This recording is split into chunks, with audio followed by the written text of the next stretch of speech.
Bom dia. Mateus 17.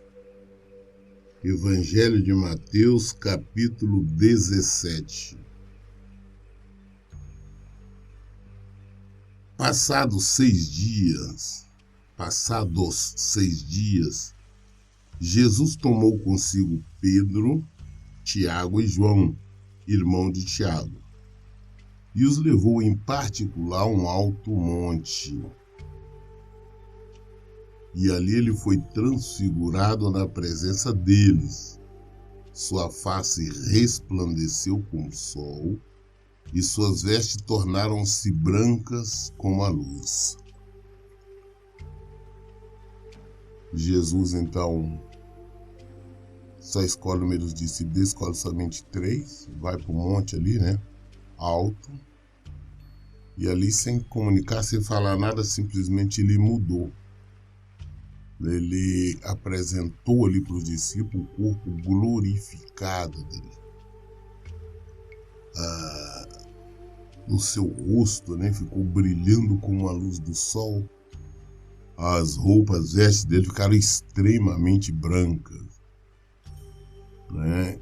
Jesus estava apresentando, volto a insistir, no corpo glorificado, aquele corpo que ele recebeu após a morte, depois na ressurreição. Era um corpo glorificado. Então ele escolheu esses 3 discípulos exatamente para trazer uma revelação. A revelação não só para ele, mas como para nós, para que hoje nós tivéssemos conhecimento desta revelação. Esses 3 foram muito privilegiados por receber essa revelação. De repente surgiram à sua frente Moisés e Elias conversando com Jesus. Da mesma forma que apareceu, Jesus transfigurou diante deles, logo depois apareceu ali Moisés e o profeta Elias. Os 2 estavam conversando com Jesus. Existe teoria, alguns pregadores, não, eles estavam falando sobre o sofrimento que Jesus ia passar, sobre a morte, não. Nós não podemos nada, porque tudo seria especulação. A palavra de Deus não nos revela o que eles conversaram. Então nós nada sabemos. Mas o fato que o importante é nós nos atentarmos, o fato que Pedro ou qualquer um dos discípulos não conheceram Elias, não conheceram Moisés. Nós estamos falando de pessoas que já tinham vivido há centenas de anos antes. Eles tinham morrido e já era. E naquela época não tinha máquina fotográfica. Naquela época não existia filmadora. Nada. Então eles não tinham como saber como que era Moisés ou como era Elias, né? Então, mesmo na época de Jesus não existia nada disso, prova tal que não existe uma foto de Jesus. Nós vemos vários desenhos, né? Pinturas, até de pintores famosos, né? Pintaram Jesus, mas cada um pode observar, cada um pinta de uma cor. Uns colocam Jesus loiro, outros moreno, outro com os olhos verdes, outros com os olhos azuis. E só que nenhum deles realmente mostra como Jesus é, porque ele sempre faz questão de pintar ali uma figura de um Jesus extremamente belo e bonito. E nós vemos lá na palavra do Senhor, lá em Isaías 53, que a palavra fala que Jesus não era bonito, não, Jesus era feio. Então nós sabemos que essa mentirada daí que eles criam, tudo as religiões criaram um monte de coisa. Então Jesus, pois se aparecer para nós, nós não saberíamos, nós só saberíamos seria ele se ele se identificasse, falando, olha, eu sou Jesus Cristo, Filho de Deus. E eu fizesse algum sinal, caso o contrário, nós não reconheceríamos, né? E às vezes Jesus ele pode chegar na sua casa com uma pessoa porque você não sabe quem é ele, tá? Então, olha bem, o nosso Senhor, o nosso Salvador, fisicamente, nós não sabemos como ele é. Mesmo porque a Bíblia em nenhum momento descreve como Jesus era. Ah, ele era moreno, ele era loiro, os olhos eram verdes, eram azuis, sua pele era suave, nada disso. Então veja você uma coisa. De repente é Jesus conversando com Elias e com Moisés. Aí no versículo 4 fala assim: expressando-se, Pedro disse a Jesus: Senhor, é bom estarmos aqui, se desejares, farei aqui 3 tendas, uma para ti, uma para Moisés e outra para Elias. Pedro, diante daquilo, ele ficou meio atordoado, sem saber o que falar, o que fazer. Então ele disse: olha, Senhor, é bom que o Senhor nos trouxe, né, que nós estivéssemos aqui, e se o Senhor quiser, nós vamos fazer 3 tendas, né? Uma para o Senhor, outra para Moisés, outra para Elias. Como que ele sabia que era Elias? Como que ele sabia que era Moisés? Sabia porque o Espírito de Deus revelou a ele. Como uns dias antes, também o Espírito de Deus tinha revelado a ele, no próprio capítulo anterior, no capítulo 16, quando ele tinha dito que Jesus, quando Jesus perguntou: e tu, Pedro, quem disse que eu sou? Ele falou: não, tu é o Cristo, o Filho de Deus vivo. Aí Jesus lhe afirmou: abençoado és tu, Simão, filho de Jonas, por isso não foi revelado a ti por carne ou por sangue, mas por meu Pai que está no céu. Então, ele já tinha sido usado, o Espírito Santo já tinha revelado a ele que era Jesus. Mas esse mesmo Pedro também tinha se permitido a ser usado pelo diabo. Quando Jesus estava já dizendo, né, olha, depois disso, ele falou: olha, eu vou subir para Jerusalém, o filhão vai ser preso, vai ser morto, né? Aí Pedro chama ele no canto, né, usado pelo diabo, e disse: olha, não vai acontecer nada disso, não. Não vai, fica tranquilo. Aí ele estava sendo usado pelo diabo para tentar atrapalhar os planos de Deus, para tentar Jesus agir na carne. Jesus repreendeu, no versículo 23, e virando-se Jesus repreendeu a Pedro: para trás de mim, Satanás, tu és uma pedra de tropeço, uma cilada para mim, pois tua atitude não reflete a Deus, mas sim os homens. Então você viu que Pedro foi usado por Deus, pelo Espírito Santo, mas também foi usado pelo diabo. Agora ele está sendo usado por Deus, até do Espírito de Deus, que revelou quem era Moisés e quem era Elias. Então ele ali, meio bobado, diante da situação, falou: olha, se quiser eu faço, né? As 3 cabanas. Versículo 5. Enquanto ele ainda estava falando, uma nuvem resplandecente os envolveu, e dela emanou uma voz dizendo: este é o meu filho amado, em quem me regozijo, a ele atendei. Então a revelação é esta. Jesus levou-os lá em cima, foi exatamente para essa revelação completa. O que quer dizer com isso? Deus Pai, naquele momento ali, eles estavam ali, né, os discípulos, os 3 ali, e de repente Deus Pai se manifestou através de uma nuvem, né, uma nuvem brilhante, resplandecente. E esta nuvem, que era Deus Pai estava nela e disse: olha, este é o meu filho amado, a ele me ouvi. Mostrando o quê? Que eles não deveriam, nós não deveríamos, essa revelação não é para isso, é só para todos nós, para o mundo todo. Falou: olha, vocês não têm que estar ouvindo a lei de Moisés. Vocês não têm que ficar ouvindo os profetas. Vocês têm que ouvir a Jesus. É isso que ele está falando: este é o meu filho amado. A ele atendei. Outras traduções falam: a ele ouvi. Outras: a ele escutai. Então nós ouvimos, nós atendemos, nós escutamos a Jesus. Então, quando as pessoas tentam querer ouvir Moisés, não, porque lá em Levítico, em Deuteronômio, diz isso, diz aquilo. Eu digo, não, tá errado. Eu vejo as pessoas criarem muita coisa, alguns ensinos baseados na antiga lei, tá errado. Da mesma forma dos profetas, no que a maioria dos profetas falaram, exceto quando se referiram a Jesus, a vinda de Jesus, falaram ali para aquela época, para aquela situação, para aquelas pessoas. Falaram para Judá, falaram para Jerusalém, falaram ali para Israel, né? E então aquela época, aqueles profetas falaram mais nesse sentido. Então hoje as pessoas querem trazer, Isaías está falando comigo, Jeremias, Ezequiel, Amós, não, naquela o que falou para aquela época. Então hoje nós ouvimos o que Jesus fala. Deus Pai veio e determinou isso. Presta atenção. Vocês não têm que ouvir Moisés nem os profetas, vão ouvir Jesus. Ouvir o meu filho. Até então Jesus também já tinha dito, falou, olha,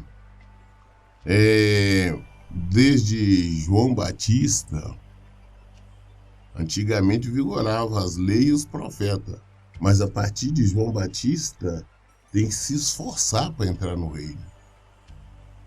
Então agora nós não seguimos nenhum profeta, não é nenhuma lei de Moisés, seguimos Jesus. E esta foi a revelação, eles levaram, Jesus fez questão de levar ele lá em cima para que acontecesse isso, para ficasse essa revelação para todos nós. Temos que ouvir Jesus. Versículo 6. Ao ouvir isso, os discípulos prostraram-se com o rosto em terra e ficaram atemorizados. Então Jesus aproximou-se deles, tocou-os e disse, levantai-vos e não temais.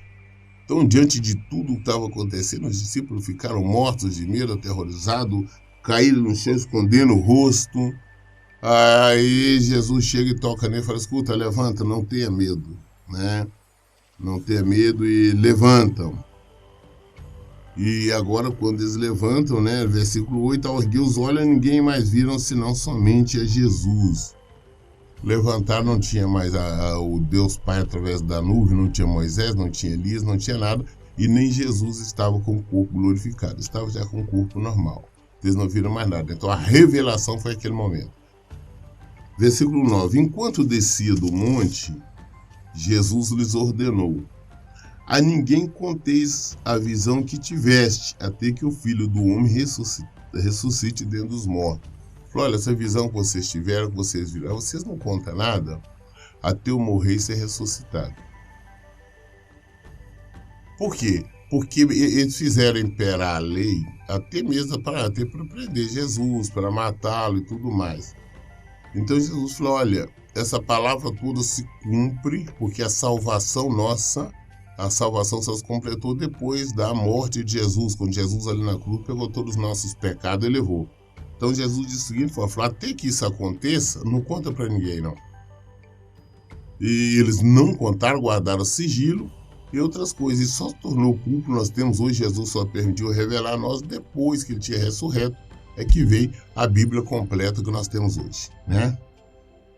E versículo 10, os discípulos lhe perguntaram, então por que os escribas ensinam que é preciso que Elias venha primeiro? E eles ainda falando sobre a visão que tiveram, né? Falou, olha, mas como é que os escribas, os escrivões, seriam os sábios da época, né? Da lei disse que Elias tinha que vir primeiro antes de vir o Messias, antes de vir o Filho de Deus. Né? É isso que eles ficaram tentando entender, porque tiveram a visão ali agora com Moisés e com Elias, e Deus Pai falou que não é para eles ouvir nem Moisés nem Elias, mas ouvir Jesus. Eu falei, mas peraí, mas a palavra diz os escribas, os escrivãos, que Jesus, que Elias teria que vir primeiro. Versículo 11, ao que Jesus respondeu, Elias com certeza vem e restaurará todas as coisas. Eu, todavia, vos afirmo, Elias já veio, mas eles não reconheceram e fizeram com ele tudo quanto desejaram. Da mesma forma, o Filho do Homem irá sofrer nas mãos deles. Os discípulos entenderam então que era a respeito de João Batista que ele havia falado. Porque tinha que vir primeiro, falar que vinha primeiro a Elias, mas quem vem foi João Batista, veio no espírito de Elias, que ele veio foi o preparador do caminho do Senhor. Então veio do mesmo espírito que Elias, porque João Batista era um profeta de Deus, enviado por Deus. Então ele veio sim, eles fizeram, mataram, né? Mataram ele, inclusive por causa do adultério, porque ele condenava o adultério, o recasamento. Versículo 14. Ao chegarem onde se reunia a multidão, um aproximou-se de Jesus, ajoelhou-se diante dele e clamou: Senhor, compadece-te do meu filho, pois tem sofrido horrivelmente com ataques epiléticos. Muitas vezes cai no fogo e outras tantas na água. Apresentei-os aos teus discípulos, mas eles não conseguiram curá-lo. E então Jesus desce do monte ali com os 3 discípulos, e quando chega lá embaixo tem uma multidão, e então vem um senhor, se apresenta diante dele e fala: Senhor, tem piedade de mim, compadece-te de mim. Eu tenho um filho que tem sofrido horrivelmente na mão do diabo aí. Ele sofre com os ataques, tipo ataques epiléticos. E às vezes ele cai na água, ele cai no fogo. Naquela época não tinha medicamento, né? Hoje tem, né? Pessoas que sofrem com ataque epilético, tem sério medicamento, tem o Gadernal e outros tantos, né? Que evita, né? Esses desmaios constantes. Naquela época não existia nada disso. Então, quando menos esperava, a pessoa manifestava, caía. E nem sempre, às vezes, eu já tinha dito, nem sempre o ataque epilético é físico, às vezes é espiritual, às vezes é ação demoníaca. E falou: olha, meu filho, assim, eu trouxe aqui para os seus discípulos, né? Aqueles que tinham ficado embaixo do pé da montanha, Jesus só subiu com 3, como nós vimos. E eles não puderam fazer nada, eles não conseguiram curar, não conseguiram expulsar esse demônio. Aí o que Jesus fez? Jesus, então, versículo 17. Então Jesus exclamou, falou: geração sem fé e perversa. Até quando estarei convosco? Até quando vos terei de suportar? Trazei-me aqui o menino. Jesus achou ruim com ele. Ô, geração sem fé, geração perversa. Por quê? Jesus já tinha dado poder aos discípulos. Jesus tinha enviado ele e falou: escuta, vocês vão e preguem, expulsem o demônio, cura e tudo. Jesus tinha falado isso. E eles tinham ido e tinha feito. Mas agora, quando chega esse caso diante deles, eles não agiram com fé. Porque se eles tivessem com fé, agido pleno, confiante no nome de Jesus, tinha curado o menino, tinha expulsado esse demônio. Mas eles não fizeram isto. Poderia ter por preguiça, sei lá. O fato é que Jesus falou: não, a geração é perversa, mais perversa. Então, até quando eu vou estar com vocês? Né? E diz: traz aqui, primeiro traz o menino. E Jesus repreendeu o demônio, e este saiu do menino, que daquele momento em diante ficou são. Jesus, na hora, expulsou o demônio, repreendeu o menino. O demônio saiu dele, o menino ficou são, nunca mais teve desmaio, nunca mais teve epilepsia, nunca mais teve nada. Versículo 19. Então os discípulos chegaram a ser Jesus e, em particular, lhe perguntaram: por qual motivo não nos foi possível expulsá-lo? Ele respondeu: por causa da pequenez da vossa fé. Pois com toda certeza vos afirmo que se tiverdes fé do tamanho de um grão de mostarda, direis a este monte: passa daqui para colar, e ele passará, e nada vos será impossível. Contudo, essa espécie só se expõe por meio de oração e jejum. Jesus falou: olha, vocês não conseguiram, depois vieram perguntar a Jesus: mas calma, por que nós não conseguimos expulsar esse demônio? Jesus falou: olha, por causa da pequenez da sua fé. Por causa de vocês não colocarem a fé em prática. Mostarda, semente de mostarda é uma das menores sementes, menor que tem. Mas Jesus falou: se você é a sua fé, o tamanho dessa sementinha de mostarda, se você colocar ela em prática, agir com fé, ou seja, você determinar sem duvidar, você tem condição de fazer esse monte e sair daqui e pular no mar. Você agir com fé. Não importa o monte do problema, da situação, por mais difícil, você tem poder, tendo fé, de dar a ordem a ela ser obedecida. Entretanto, contudo, nessa espécie de demônio, como Jesus disse, só sai com jejum e oração. O que é o jejum e oração? É consagração, porque não adianta eu estar na carne, falar eu tenho fé, vou expulsar demônio que eu não vou conseguir. Mesmo porque eu não consigo expulsar até os demônios que estiverem em mim. Então é necessidade. As pessoas falam, não, para mim expulsar um demônio eu tenho que jejuar. Não, você tem que jejuar para consagrar a Deus.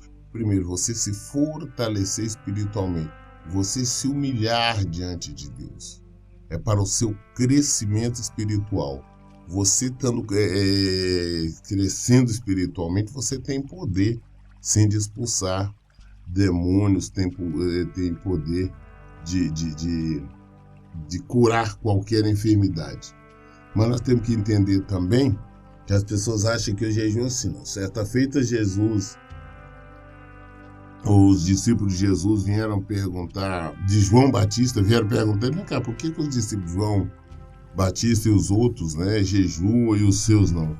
Falou, não, quando o noivo está com eles, é possível jejuar. Agora, quando o noivo for tirado, é que jejua. Você está bem, você está na presença do Senhor, Jesus está com você, não tem necessidade de você jejuar. Aí você sentiu fraco, sentiu que Jesus não está mais habitando em você, vai jejuar, vai quebrar a cara. E Jesus deixou bem claro que mesmo porque a prática constante de jejum é uma prática da lei. Foi quando ele disse, olha, ninguém coloca remendo novo em vestes velhas.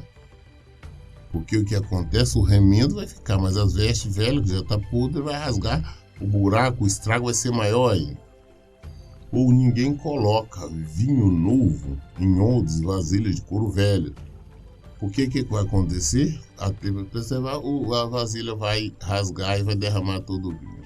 Então, nós não podemos tentar colocar o evangelho dentro da lei. A lei se cumpriu, o preceito do jejum, aquela época, que era o jejum para isso, por aquilo, é da época da lei. Versículo 22.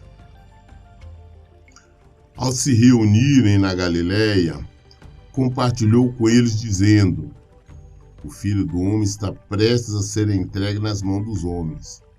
Eles o matarão, mas no terceiro dia ele será ressuscitado. Então profunda tristeza abalou os discípulos.